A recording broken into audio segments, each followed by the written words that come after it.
I was so angry, I almost didn't publish this video. Super glad I've decided to though. You might have a cheeky dog, but you do not have a dog that's currently trying to play with its tug while it's attached to you. We're going to the creek. Up.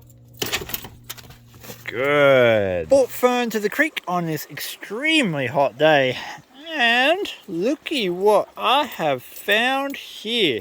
This is crevicing paradise.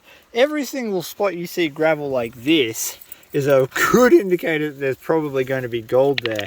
And I've just taken my first pan. That's upstream, the water's coming down here, and this is the first spot we had gravel. So likely, the first place gold has an opportunity to fall out.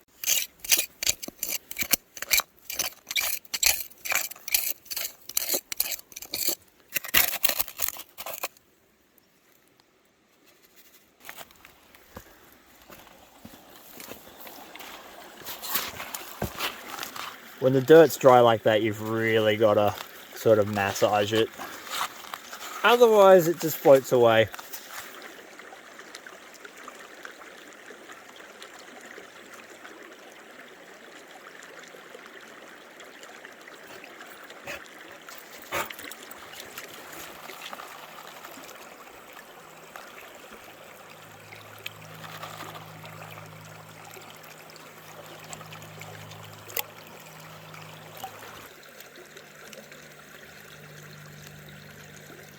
I'm only using the baby 10-inch pan for a little bit of fun, so that's about far enough down. Did we get any gold? Oh yeah, did we ever? Look at the flower gold. There'd be 100 pieces of gold in that pan right now. Most of them absolutely tiny, but nonetheless. Fern is over by the first crevice I did. There's a series of crevices I haven't even touched yet, and I've come to the very end. I spotted this little pocket of gravel here and this little pocket here, and I'm interested to know if gold made it this far.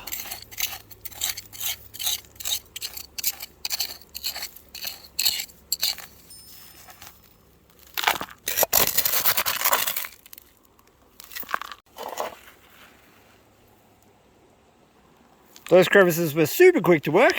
Here's our dirt, there's our water. It's important to wash your roots. I got a good feeling about this. What's your predictions? What's your predictions? I reckon we're going to see some pieces. I reckon we'll actually get some flakes in this one. That's my bet, because there's a lot more rock in it.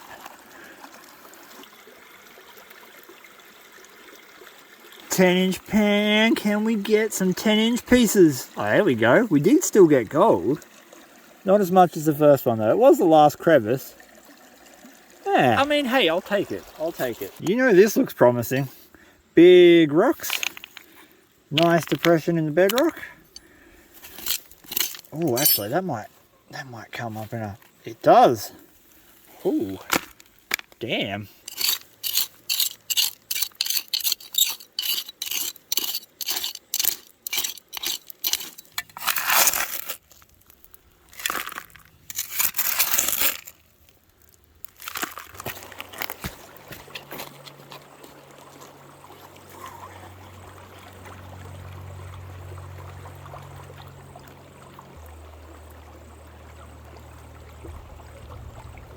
Doesn't look like there's that much sort of heavies or anything in there.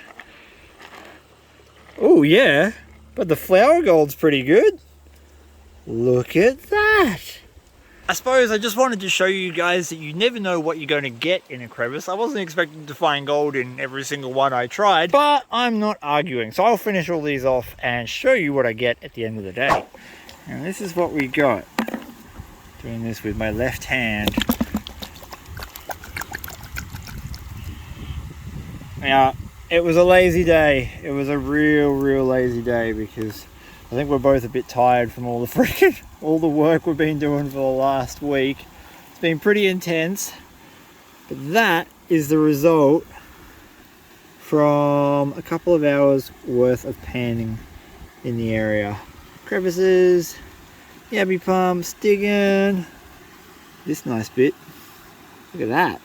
These are all of the concentrates I managed to mine out that day. I spent about 2 hours crevicing, and I did indeed find some very nice pickers. And I'm going to run them over the miller table, but first... You see, this was filmed like 5 weeks ago, just as the peak worst symptoms of the Ross River virus had kicked in, and oh my god was I suffering. This virus has absolutely crippled me in terms of my energy and the amount of pain I'm in every day, and whilst I am slightly better than what I was back then, I am still having to make a choice about what I'm going to do each day. Like, I get one thing, maybe. And if I do that one thing, like prospecting or weightlifting, I'm out for at least the next 24 hours. And this day was one of the first days I really had to make that choice, and I was unbelievably angry about it. And the anger kicked in hard enough that it turned my depression on, and then it was just a whole bunch of suck. And I literally just did not have the energy to be able to finish filming that day. I had to make the choice whether I wanted to pan or whether I wanted to make a video. And I couldn't do both, so I picked panning. And what I realized is that there's probably a whole bunch of people watching my show right now who are dealing with similar physical issues, possibly even worse than mine. And they're looking for any excuse not to go out. But here's the thing, I have to now make a choice. Do I want to stay at home and feel terrible and sorry for myself, or do I want to be on the creek feeling terrible and sorry for myself? And every time I will pick the creek because it's what I love to do. So if a physical ailment is preventing you from taking that step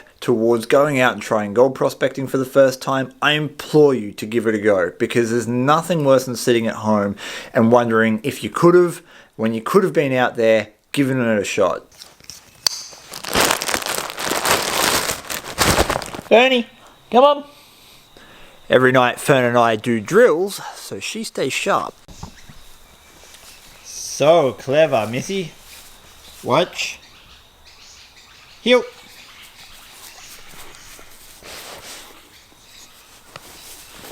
Good. I'm going to show you my favorite two techniques that I use when dealing with lots of black sand and coarse gold. There is a super sweet mixture of very coarse gold and very fine gold in these concentrates. I'm going to use this 30 mesh classifier to separate the fine gold concentrates and the large gold concentrates. I'm going to use a miller table down there to process the fine gold and a special technique to do the large stuff.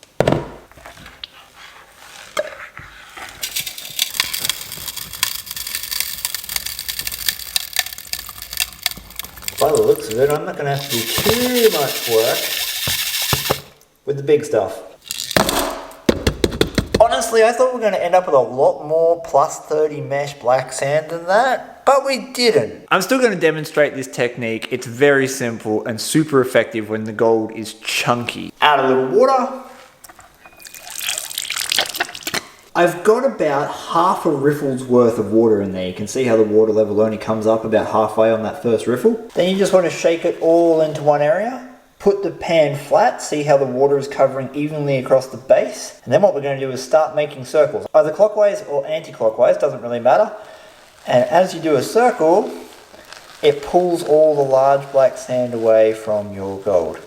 See? Literally as simple as that. You will get a little bit of loss, but you can mitigate that by tapping on your pan as you make those circles, which I can't do because I'm holding a camera. One more time, just for funsies.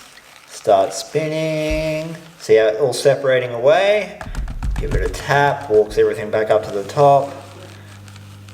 And it literally just walks it away. But it only really works this efficiently on super chunky gold. You can totally use this technique on fine gold as well, but you've got to add one more step to it. Instead of holding your pan level, you want to tilt the water into one of the corners of the pan, stratify everything into it, then start making your circles. And as you start making your circles, you want to roll the pan. This is a slow roll. You're not doing it as fast as what I just did then.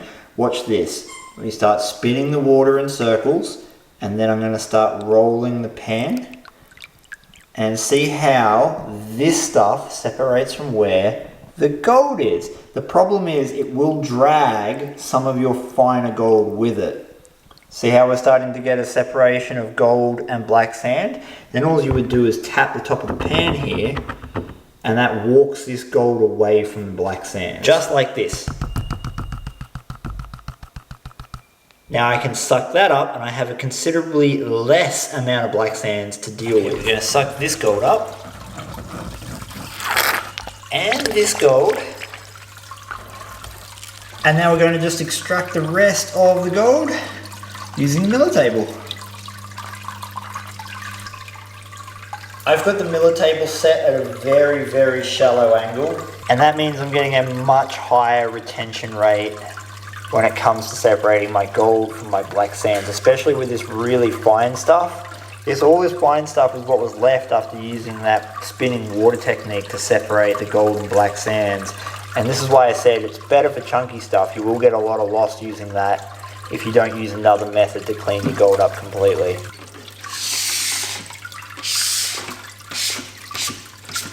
And this is all of it together.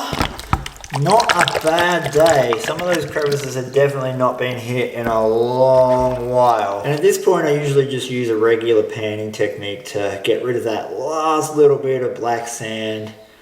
So I have pretty much clean gold concentrates. Get back up there, little roly-poly. For my persistence, I was rewarded with a few nice little pickers. These aren't very common in my area. And that just goes to show you how these crevices hadn't been worked in quite a long time. And of course, they make the noise. And I think I will definitely be going back there and making a full crevicing video where I show you guys the remainder of the crevices that I didn't work. But for now, it's time to get this on the scales. This is pretty chunky gold for my area, and I reckon there's going to be close to a gram in there. Let's say 0.8.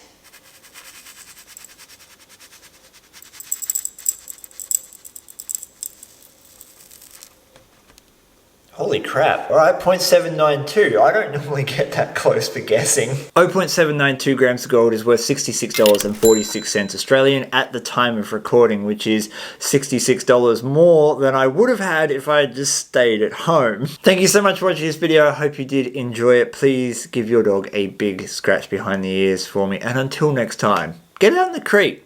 Enjoy yourself.